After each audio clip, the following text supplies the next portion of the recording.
కాదు నాపతి హరిచంద్రుడే, నాపతి హరిచంద్రుడే స్వామి.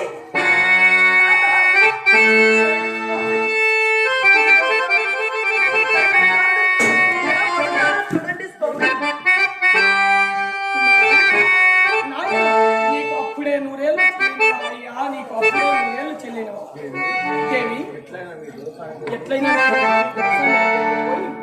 నాకు కావలసిన పాడై తీసుకుని అంతవరకు నేను కుమారుని కలేపురం చూస్తూ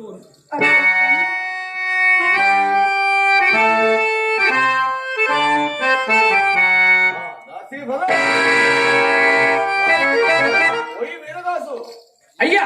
ఈమె సుశాంతిని ఎక్కడయ్యా శిశాంత్రి? ఈమె శిరస్సు ఖండించమని రాజాజ్ఞ. అయ్యా ఎక్కడయ్యా శిశాంత్రి? ఈమెయా? అయ్యా మీరు నేరస్తాపు ఎందు పొరపాటు పడలేదు కదా? చంద్రమతి ఎవరెవరో మాకు తెలియదు, రాజాజ్ఞ పాటింపు.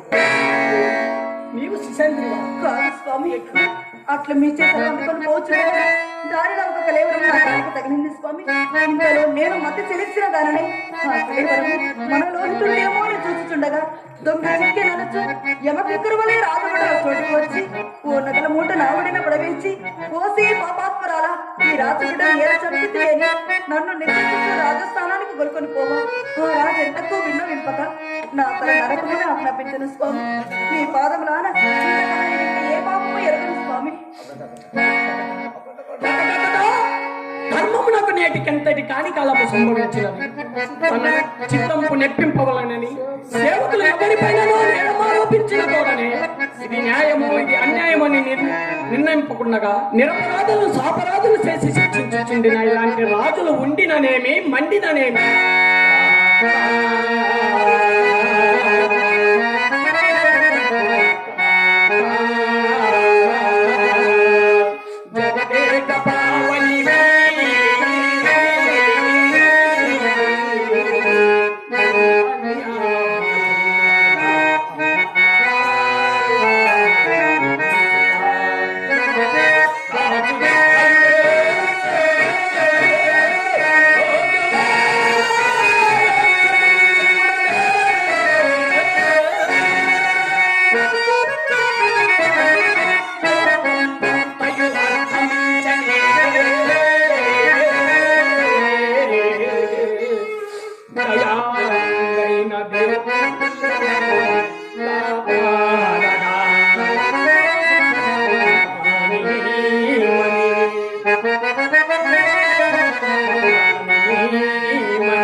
సిద్ధంగా ఉండము.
తెలియదు మహాత్మ. నా పూనిక మాత్రము నేను సత్యమునికి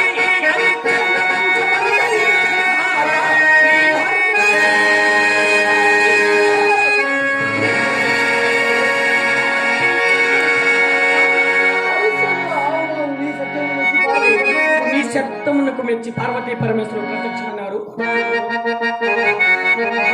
హర హర మహాదేవ శంభో. హర హర మహాదేవ శంభో.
Thank you.